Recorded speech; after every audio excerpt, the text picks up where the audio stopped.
Welcome to Pindar Poetry. We hope you learned something new. You start by assembling every number that defines your revenue picture. Gather pay stubs, Form 1099s, bank records, and invoices. This ensures gross income is complete. Once done, separate recurring wages from irregular sources like freelance work so you can handle them differently. Make sure to note pre-tax benefits and employer contributions because they affect taxable income but not net pay. This first step prevents omissions that skew results and speeds later calculations when you begin subtracting deductions and expenses.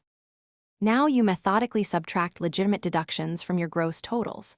Start with payroll taxes and mandatory withholdings, then subtract retirement plan contributions and insurance premiums because they reduce take-home pay.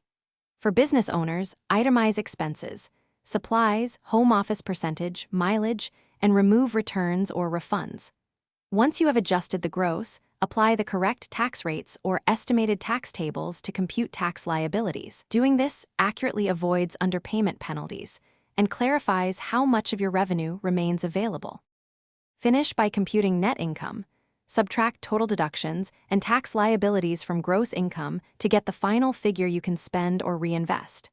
Double-check each line item and recalc any percentages if numbers look off. Use bank reconciliations to confirm receipts and expense entries. If net income is unexpectedly low, review missed deductions, timing differences, or withheld taxes. If you still can't reconcile, consult a tax professional. This avoids costly errors and ensures your final number is reliable for planning. Thanks for watching. Consider subscribing if we helped you.